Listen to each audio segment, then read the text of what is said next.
Warahmatullahi wabarakatuh. Selamat pagi teman-teman semuanya. Alhamdulillah kita bisa bertemu lagi dalam perkuliahan filsafat umum ya. Yang kemarin kita sudah melakukan introduction dan sedikit pengenalan tentang filsafat, baik itu definisinya, secara terminologi, secara etimologi, dan juga serba-serbi filsafat yang perlu diketahui terutama oleh mahasiswa baru yang sebagian besar di antara jenengan, meskipun sebagian dari teman-teman sudah pernah dengan filsafat, tapi saya yakin belum banyak di antara kita semuanya, khususnya mahasiswa baru, yang mengkaji filsafat secara lebih mendetil, secara lebih dalam, secara lebih sistematis. Oleh karenanya, dalam kesempatan ini kita akan mencoba mempelajari perkuliahan mata kuliah filsafat umum secara sistematis selama kurang lebih 13-14 kali pertemuan dalam semester pertama ini. Untuk teman-teman KPI ya ini ya. Setelah kemarin sedikit banyak kita membahas tentang filsafat, pada hari ini kita mencoba untuk mengkaji 3 poin penting, yaitu pertama, kenapa sih kita harus berfilsafat? Apakah manusia perlu untuk berfilsafat? Kemudian yang kedua, ruang lingkup dari filsafat dan cabang-cabangnya. Cabang-cabangnya filsafat itu seperti apa sih? Ya. Kemudian yang nomor 3 atau terakhir, manfaat dari belajar filsafat. Jadi 3 poin itu yang akan kita bahas dalam pertemuan pagi hari ini. Oke, bismillahirrahmanirrahim. Kita masuk dalam pembahasan pertama. Satu pertanyaan, mengapa sih manusia itu berfilsafat? Atau apakah perlu kita ini berfilsafat? Itu menjadi pertanyaan awal sebelum kita masuk dalam berbagai hal yang lebih mendalam terkait filsafat. Sebenarnya filsafat itu adalah proses alamiah dari seseorang. Karena dalam definisinya kan berpikir secara mendalam dan radikal. Ada satu kata sebagai keyword dari filsafat, yaitu berpikir. Berpikir otomatis menggunakan akal. Dan makhluk yang ada di bumi ini yang memiliki akal hanya manusia. Meskipun ada beberapa hewan yang memiliki kecerdasan, seperti contohnya simpanse atau lumba-lumba atau hewan-hewan yang lain, tetapi kecerdasan mereka tidak sesempurna yang dimiliki oleh manusia. Manusia itu memiliki sifat alamiah inovatif dan memiliki sifat alamiah penasaran. Itulah yang menjadi modal filsafat. Kalau Anda ingin mengerti bagaimana cara berfilsafat yang paling sederhana, lihatlah masa kecil jenengan atau anak-anak kecil yang ada di lingkungan jenengan.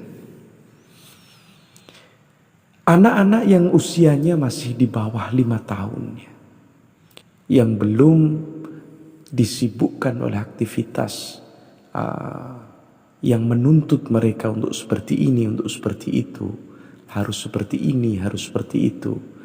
Rata-rata balita atau batita di bawah umur 3 tahun atau 5 tahun, manusia secara vulgar mempertanyakan sesuatu yang tidak diketahuinya. Iya kan? Saya punya anak namanya Zia, itu masih umur 2 tahun setengah. Itu kalau bertanya itu terus gitu. Jadi apa ini Bi? Apa ini Mi? Selama dia belum tahu, dia sering menanyakan sesuatu. Dan pertanyaannya sangat vulgar. Nanti kalau naik ke usia 4 tahun, 5 tahun, pertanyaannya lebih detail dan kadang-kadang susah untuk dijawab. Ada seorang anak bertanya kepada seorang ibu, "Ma, kenapa sih kita ini harus beragama dan menyembah Allah dengan sholat? Kenapa sih kita ini harus berpuasa?" Rata-rata orang tua kan memberikan pertanyaan yang doktrinal. Apa itu jawaban yang doktrinal? Karena itu harus dilakukan, nah. Harus. Kenapa kok harus, Ma? Ya kalau nggak dilakukan dosa. Dosa itu apa sih, Ma? Wah, akhirnya orang tuanya karena memang dulu taunya seperti itu, akhirnya menyuruh anaknya untuk diam. Awakmu iki cerewet. Wis nggak usah tanya, sholat gitu. Akhirnya anak itu rasa penasarannya lama kelamaan tertutup oleh rutinitas atau oleh tuntutan dari orang tuanya yang diulang-ulang. Padahal awalnya kan penasaran itu ada kan. Ada anak kecil diajak ke pantai oleh orang tuanya, kemudian tanya, "Ma, kenapa ya air itu kan warnanya bening, tapi laut kok warnanya biru?" Itu kan pertanyaan yang sederhana, kasat mata, tapi tidak mudah untuk dijawab, teman-teman. Kenapa ya air laut itu rasanya asin, Ma? Ma, kenapa itu langit itu warnanya biru ya, Ma? Kenapa daun-daun itu warnanya hijau, sedangkan gunung yang di situ tempat tumbuhan banyak yang berwarna hijau, dilihat dari rumah warnanya biru ya, Ma? Pertanyaan-pertanyaan mendasar inilah yang sebenarnya penting sekali untuk membuat manusia itu berkembang. Tetapi karena rutinitas manusia yang dikonstruk atau dibentuk oleh agama, oleh adat, oleh norma, oleh nilai-nilai sosial, akhirnya banyak sekali anak-anak yang kemudian tidak melanjutkan pertanyaan itu dengan sungguh-sungguh. Sehingga mereka menjalankan aktivitasnya begitu saja, sama seperti orang tuanya, sama seperti masyarakatnya, sama seperti lingkungannya, sama seperti apa yang ada di sekitarnya. Akhirnya orang tersebut atau anak tersebut hanya mengalir dengan keadaan yang ada. Ini yang dangerous. Ini yang berbahaya. Soalnya ketika akal seseorang, pikiran seseorang itu mati, tidak ada inovasi dan pertanyaan lagi, maka orang itu akan menjadi robot hidup yang menjalankan aktivitas makan, tidur, minum, dan lain sebagainya. Tidak ada sebuah pemikiran yang baru dalam hidupnya. Dan dia malas akhirnya untuk bertanya lagi karena lingkungan sudah tidak mendukung apa yang menjadi rasa curiousnya, penasarannya. Dan inilah pentingnya filsafat hadir yang harus dipahami oleh teman-teman sebagai mahasiswa. Karena mahasiswa dianggap sebagai aktor intelektual yang penting. Kunci sejarah yang tidak sembarangan. Sehingga teman-teman harus banyak diasah lagi rasa penasarannya, kemudian rasa ingin tahunya. Yang dari situlah banyak sekali perubahan yang nanti akan dilaksanakan atau dibuat oleh teman-teman sebagai agent of change, agent of control, agent of balance. Itu penting sekali. Jadi latar belakang filsafat itu seperti itu. Kita naikkan sekarang contohnya. Banyak sekali dulu orang itu menyembah sesuatu yang tidak diketahuinya. Dalam sejarah perjalanan manusia, dalam kajian psikologi, manusia itu biasanya mengagungkan atau kemudian mensakralkan sesuatu yang dia tidak bisa taklukkan. Contoh, dalam tradisi masyarakat selatan, pantai selatan, karena ombak pantai selatan itu sangat luar biasa dan kadang mampu menelan kapal-kapal para nelayan, Dan manusia tidak bisa menaklukkannya. Akhirnya pantai selatan penuh dengan mitologi, ya kan? Ada ratu pantai selatan, kemudian ada penunggu ratu selatan. Akhirnya pantai selatan itu menjadi hal yang sangat mistik. Akhirnya untuk berdamai dengan itu, banyak sekali dilakukan larung sesaji dan komunikasi-komunikasi secara gaib, secara irasional yang diharapkan mampu menjalin hubungan antara manusia dan kekuatan supranatural di pantai tersebut, sehingga terjadi satu hubungan yang harmonis. Ketika manusia sangat butuh air, ya, maka sendang-sendang sumber-sumber air di desa-desa itu dianggap sebagai sumber kehidupan, akhirnya juga disakralkan. Begitu juga yang terjadi di Timur Tengah. Ketika masyarakat Timur Tengah, masyarakat Mesir dan lain sebagainya itu sangat tidak bisa lepas dengan cahaya matahari yang begitu kuatnya, sampai mampu menghabiskan sumber daya, baik itu makanan dan minuman, maka mereka menyembah matahari yang sangat perkasa itu dengan sebutan sebagai Dewa Ra atau Dewa Matahari. Karena apa? Karena hal tersebut tidak bisa ditaklukkan oleh manusia. Tetapi seiring berjalannya waktu, seiring perkembangan zaman, ketika makhluk yang dianggap atau Tuhan yang dianggap sakral, Tuhan yang dianggap dikdaya itu bisa ditaklukkan oleh manusia, maka secara otomatis kesakralannya mulai ditinggalkan. Manusia sudah mulai menguasainya dan tidak menganggap lagi hal yang perlu untuk diagung-agungkan. Karena apa?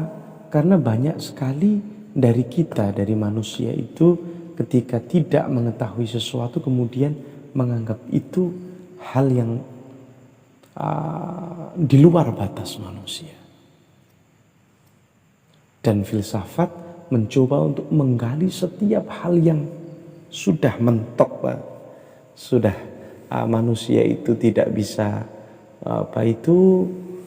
mengungkapnya, kemudian diungkap oleh manusia dengan pertanyaan-pertanyaannya yang mendalam, yang radikal, kemudian dengan jawabannya yang menyeluruh, yang radikal, yang kritis.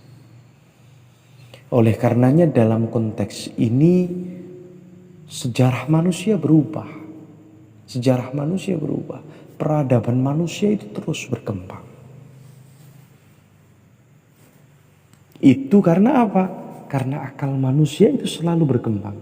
Ketika nggak tahu disakralkan, dianalisis lagi menjadi tahu, kemudian menjadi hal yang profan, menjadi hal yang biasa lagi, menjadi hal yang lumrah dan tidak dianggap luar biasa oleh manusia. Akhirnya manusia bisa menaklukkan banyak hal, kemudian mengeksplorasi dunia ini sedemikian rupa. Itu karena akal manusia. Seandainya manusia tidak memiliki rasa pertanyaan seperti itu, otomatis manusia juga akan pasif seperti makhluk-makhluk yang lain, seperti tumbuhan, seperti hewan dan lain sebagainya. Oleh karenanya teman-teman semuanya, dalam konteks ini saya mencoba untuk mengajak teman-teman mengaktifkan lagi rasa penasaran yang ada di pikiran manusia. Pikiran kita, pola pikir kita. Kita aktifkan lagi sehingga apa? Sehingga Anda dan kita semuanya memiliki pengetahuan yang berkembang. Tidak pengetahuan yang mandek. Seperti yang saya sampaikan ini, mungkin saja hal yang baru bagi teman-teman sehingga Anda taken for granted, menerima begitu saja. Ketika itu seperti itu, maka tidak ada dialektika pengetahuan, nggak ada pertanyaan dari teman-teman, nggak ada dialog yang memunculkan diskusi.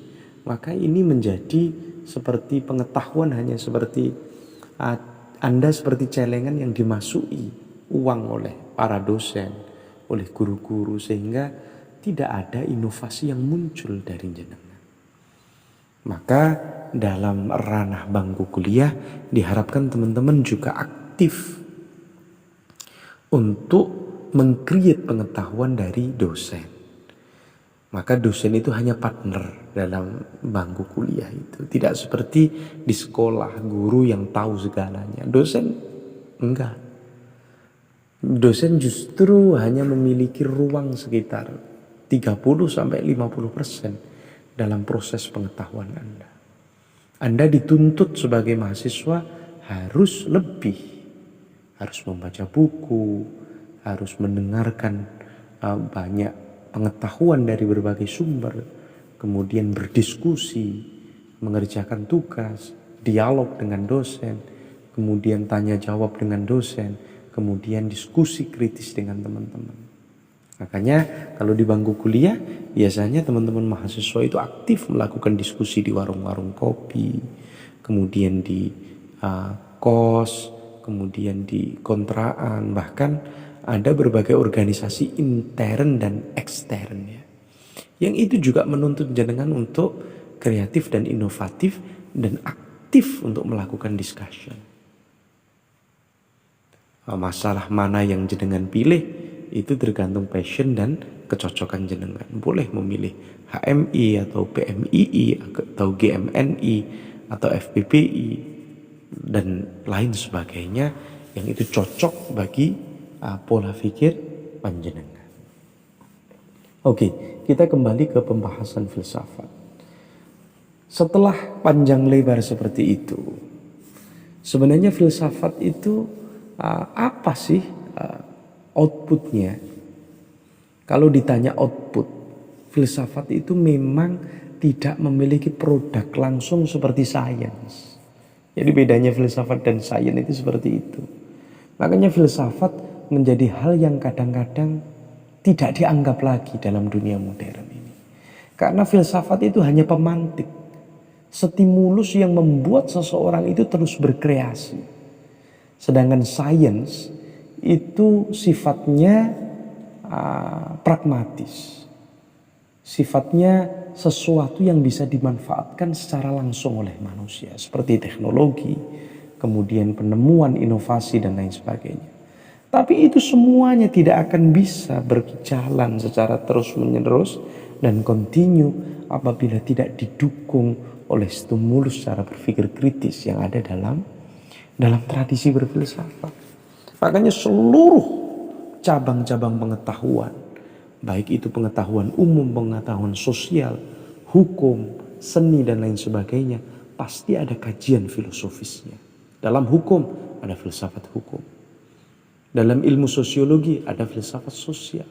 Dalam ilmu agama ada filsafat agama. Macam-macam semuanya ada. Dalam politik ada filsafat politik. Kenapa filsafat itu selalu masuk dalam ranah keilmuan? Karena untuk membuat setiap cabang-cabang keilmuan ini pertama kokoh secara pemikiran. Karena ruang cabang dari filsafat itu banyak sekali. Tetapi diringkas menjadi 3 hal. Pertama yaitu epistemologi, mengkaji masalah teori, landasan berpikir seseorang. Seseorang itu bisa meraih pengetahuan itu dari mana sih? Dari berpikir atau dari indranya? Itu dibahas oleh filsafat. Apakah setiap pengetahuan itu bisa dipercaya apabila dari indera? Atau hanya dari pikiran saja, atau dari pengetahuan gaib. Lah itu nanti harus dikaji diuji dalam konteks pembelajaran filsafat. Ada yang kemudian menganut aliran contohnya rasionalisme. Sesuatu dikatakan ilmu itu harus rasional, harus masuk akal. Kalau di luar akal dia tidak bisa dikatakan pengetahuan. Ada yang mengatakan tidak hanya harus rasional tetapi harus bisa dilihat dan kasat mata. Itu aliran-aliran empirik. Itu nanti detailnya kita bahas dalam pembahasan selanjutnya. Jadi filsafat itu membahas pertama epistemologi ruang lingkupnya, cabang-cabangnya. Episteme itu apa? Episteme itu landasan, dasar, teori dari pengetahuan. Dan yang kedua ontologi, inti dari pengetahuan itu apa? Inti dari sesuatu itu. Kalau dasarnya sudah ada, sekarang inti yang dibahas itu apa? Setelah itu aksiologi, manfaatnya. Manfaat dari pembahasan itu apa? Harus ada. Maka setiap dalam kajian, landasanmu itu apa? Inti pembahasan itu apa? Dan pembahasan itu outputnya apa? Itu pentingnya kajian dan ruang lingkup atau cabang-cabang dari pembelajaran filsafat. Jadi teman-teman boleh nanti mencari berbagai sumber secara detail ya, secara menyeluruh, baik dari sumber-sumber digital, baik itu artikel atau blog atau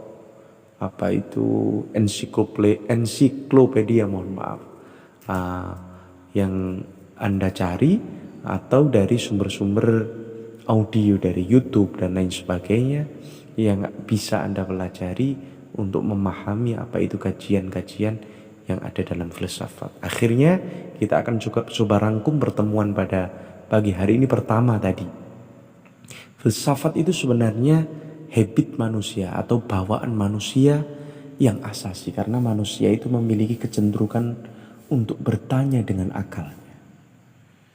Dan apabila itu dimanipulasi, ditinggalkan, maka manusia akan berhenti fungsinya sebagai khilafah, sebagai khalifah di dalam semesta ini. Karena manusia akan sama dengan makhluk-makhluk yang lain yang sifatnya pasif dan tidak aktif. Jadi sense of question, rasa ingin tahu itu harus dimunculkan kembali. Sense of curiosity, rasa penasaran ini harus dimunculkan kembali. Yang nomor dua, jadi filsafat itu mencoba untuk memecahkan setiap problem yang manusia itu mentok. Jadi ketika manusia itu memahami sesuatu itu sudah nggak bisa, itu filsafat menggali dengan berbagai sudut pandang, dengan pendekatan yang mendalam, radikal, kemudian menyeluruh, untuk mencari setiap solusi yang manusia itu berhenti mentok untuk tidak bisa memfikirkannya. Contoh dulu kan hujan itu kan ketika tidak terjelaskan, hujan itu dianggap kan perbuatan dari dewa A, dewa B, dewa C. Yang setelah kajian mendalam tentang siklus hujan, ternyata itu hasil dari penguapan, kemudian penggumpalan, pembentukan awan. Sekarang terjelaskan menjadi sains, pengetahuan yang bisa dipahami oleh manusia. Yang terakhir yaitu cabang-cabang filsafat, ada epistemologi, ada ontologi, dan aksiologi. Epistemologi berkutat pada wilayah landasan, dasar, dan teori dari pengetahuan. Ontologi pada inti dari pengetahuan, sedangkan aksiologi adalah manfaat dari